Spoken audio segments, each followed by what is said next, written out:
देखिए, राहुल जी को जैसे मैंने कहा है, वो एक अच्छा stand up comedian act. Rahul Gandhi को थेरेपी लेनी चाहिए। Rahul Gandhi stand up comedian है।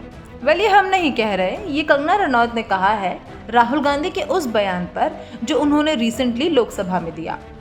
राहुल गांधी इस वक्त अपने स्पीच को लेकर काफी ज्यादा चर्चाओं में है, जिस स्पीच में उन्होंने मोदी सरकार पर निशाना साधा। अपने भाषण में उन्होंने हिंदुओं को हिंसक बताया और वहीं पर उन्होंने हिंदू देवी देवताओं की फोटो को भी दिखाया।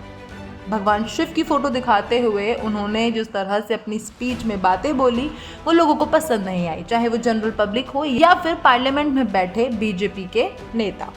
और इस बात पर लोकसभा स्पीकर ने भी अपनी आपत्ति जताई। अब इस पर बात करें कंगना रनौत और चिराग पासवान के रिएक्शन की, तो भाई इन दोनों के इंटरव्यू सामने आए हैं।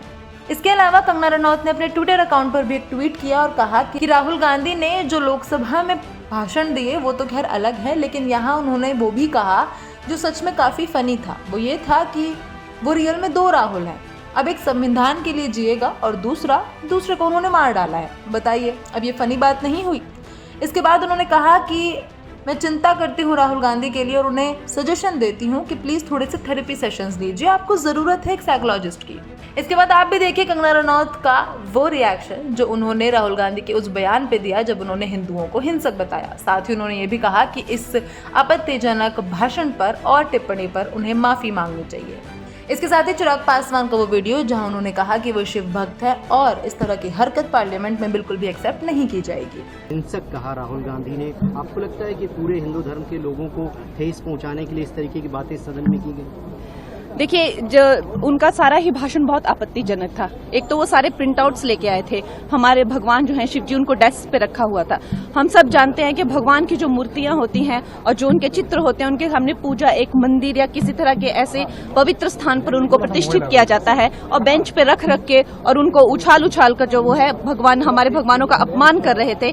लेकिन सबसे ज्यादा तो उन्होंने जब हर हदें पार कर दी, जब उन्होंने कहा कि जो हिंदू धर्म है और हिंदू धर्म के जो सारे लोग हैं जो ये आस्था रखते हैं वो एक हिंसक प्रवृत्ति के होते हैं। ये आई थिंक उनको माफी मांगनी चाहिए इस बयान को लेकर। खिलवाड़ करने का उन्होंने कार्य किया, महादेव की तस्वीर को जिस तरीके से लहराने का काम किया, ये कतई इन सब चीज़ों को बर्दाश्त नहीं किया जा सकता। अलग अलग धर्म की आस्था का आपने तमाम धर्म गुरुओं का कल से लेकर आज तक बयान भी सुना, जिनके प्रति अपनी आस्था दिखा रहे थे, उन्हीं लोगों ने ही नकार दिया कि भैया ये मुद्रा इस धर्म से जुड़ी हुई नहीं होती है। कई धर्म गुरुओं ने उसका खंडन किया।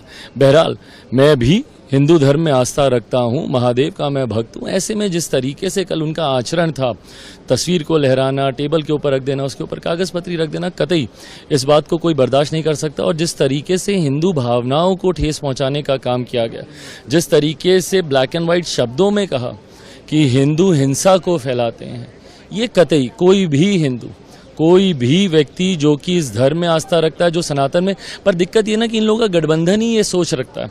जिस गठबंधन का ये लोग हिस्सा हैं या जिस गठबंधन को ये लोग लीड कर रहे हैं, बगल में जब डीएमके के लोग बैठे हुए हैं, तो आप और क्या बात बोलेंगे? जो लोग सनातन को एक बीमारी बताने का काम करते हैं, तो ये लोग उसी सोच से प्रभावित हैं और उन्हीं शब्दों को सदन के पटल में रखते हैं जिसको देश की एक बड़ी आबादी अस्वीकार करती है।